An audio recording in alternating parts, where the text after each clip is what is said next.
tatkala Nabi SAW datang sebagian harta yang dibawa oleh Ali bin Abi Thalib diutus dari negeri Yaman kepada Nabi SAW, maka Nabi membagi sebagian harta tersebut, emas atau yang lainnya, kepada beberapa orang.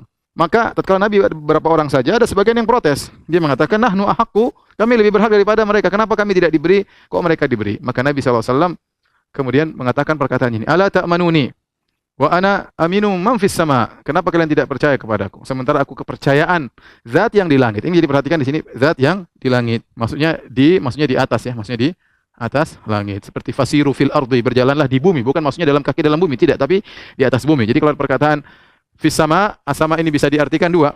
Fis sama bisa artinya asama, bisa artinya al-ulu, itu tinggi. Bisa artinya asama al-mabniyah, yaitu langit. Kalau maknanya tinggi, berarti fi berarti artinya sama dengan di. Tapi kalau maknanya adalah langit yang kita lihat, yaitu fi, artinya di atas. Mereka mengatakan seorang nunjuk di atas berarti kekufuran. Subhanallah. Ajib ya.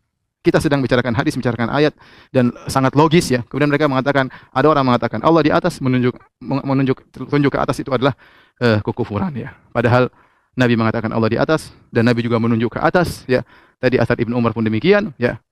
Dan mereka ini, dai-dai ini yang mengingkari Allah di atas, dalam sebagian sikap mereka juga ketika berbicara tentang Allah, kata mereka, serahkan kepada Allah. Mereka juga nunjuk ke atas. Terkadang mereka melihat, kalau Allah ya, mereka ketika mengucapkan Allah lihat ke atas, atau mereka nunjuk ke atas. Subhanallah, mereka terjerumus dalam filsafat, berusaha dengan teori-teori menolak Allah di atas, tetapi fitrah mereka, jari mereka tetap menunjukkan Allah di atas, dan itu menunjukkan sebenarnya sikap mereka membatalkan apa yang mereka teorikan. Nabi SAW bersabda, wal arsyu fawqal ma, wallahu fawqal arsh. Arsh berada di atas air, wallahu fawqal arsh, dan Allah berada di atas arsh. Wa huwa ya'lamu ma antum alaih, dan Allah mengetahui apa yang antum sedang lakukan ya. Jadi Allah meskipun di atas yang maha tinggi, tapi wa huwa ya'lamu ma antum alaih. Allah tahu tentang apa yang sedang kalian lakukan ya. Inilah maksud daripada hadis yang berikutnya tadi yang sedang kita bahas. Jadi Allah di atas arsh, dan ini sangat jelas. Arsh fawqal ma, wallahu fawqal arsh. Lafalnya jelas sekali. Allah di atas arsh, dan dia mengetahui apa yang terjadi di bawahnya seluruhnya. Di sini diriwayatkan oleh Imam Muslim ya, nomor 537 ya. Di mana Imam Muslim berkata, hadatsana Abu Ja'far Muhammad bin Shabbah dan Abu Bakar bin Abi Syaibah. Kemudian beliau melanjutkan, mereka berdua berkata dari Ismail bin Ibrahim, an Hajjaj as-Sawwaf, an Yahya bin Abi Katsir, an Hilal bin Abi Maimunah, an Atha bin Yasar, an Muawiyah bin al-Hakam as-Sulami. Hadis yang masyhur ya, di mana Muawiyah bin al-Hakam as-Sulami berkata, ketika aku sedang sholat bersama Rasulullah SAW, tiba-tiba ada seorang laki yang bersin, kemudian berkata, yarhamukallah. Bersin mengatakan alhamdulillah, maka aku menjawab, yarhamukallah. Maka orang semua menengok kepadaku dengan pandangan mereka. Ya, kemudian aku berkata, apa urusan kalian ya melihatku? Kemudian mereka pun memukulkan paha-paha mereka, tangan mereka ke paha-paha mereka. Tatkala aku melihat mereka mendiamkan aku, maka aku pun terdiam. Aku tidak menjawab lagi. Setelah selesai sholat, maka Rasulullah SAW menegurku, dan dia berkata, ma ra'aitu mu'alliman qablahu wala ba'dahu ahsana ta'liman minhu. Aku tidak pernah melihat seorang pengajar, guru sebelum dia maupun sesudah Nabi yang lebih baik daripada Nabi SAW. Nabi tidak membentakku, Nabi tidak memukulku, Nabi tidak mencaciku. Kemudian Nabi berkata, sungguhnya salat ini tidak pantas untuk pembicaraan manusia. Sungguhnya salat isinya tasbih, takbir, dan baca Al-Quran. Kemudian dia bertanya kepada Nabi SAW. Dia berkata, ya Rasulullah, sungguhnya aku baru masuk Islam. Aku baru saja meninggalkan kejahiliahan. Ya, Allah telah mendatangkan Islam. Dan di antara kami ada para laki yang mereka mendatangi para dukun. Kata Nabi, fala ta'tihim, jangan datang kepada dukun-dukun tersebut. Kemudian dia berkata lagi, wa minna rijalun yatatayyarun. Ya. Di antara kami ada yang menganggap sial, bertatayur. Maka dia mengatakan itu yang mereka dapat di dalam dada mereka, maka jangan menghalangi. Kalau ada perasaan seperti, jangan menghalangi dari perbuatan mereka. Kemudian dia berkata, wa kanat li jariyatun tar'agonaman. Kemudian dia bercerita, mumpung Nabi lagi berbicara dengan dia, Nabi dengan penuh kelembutan, dan dia baru saja masuk Islam. Dia berkata, ya Rasulullah, kanat li jariyatun. Ini perhatian kita. Ya Rasulullah, saya punya seorang budak wanita, tar'agonaman li kibala Uhudin. Ya.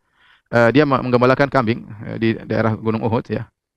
Kemudian aku melihat suatu hari tiba-tiba ada seekor dzib qad dhahaba bi syatin min ghanamiha, tiba-tiba ada seekor serigala yang memakan satu ekor kambing dari kambing-kambingku tersebut yang digembalakan oleh budak wanita ini.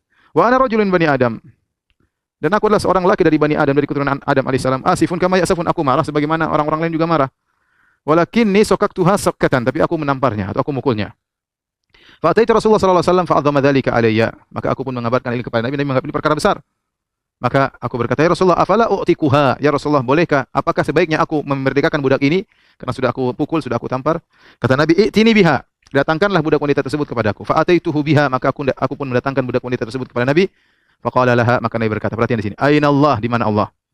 Wanita tersebut menjawab, qalat fis sama, di langit. Qala man ana? Siapa aku? Qalat anta Rasulullah. Engkau adalah Rasulullah, utusan Allah. Kata Nabi, a'tikha fa innaha mu'minah. Ya, a'tikha fa innaha mu'minah. Bebaskanlah, merdekakanlah dia, sungguhnya dia seorang wanita mukminah, ya, wanita mukminah.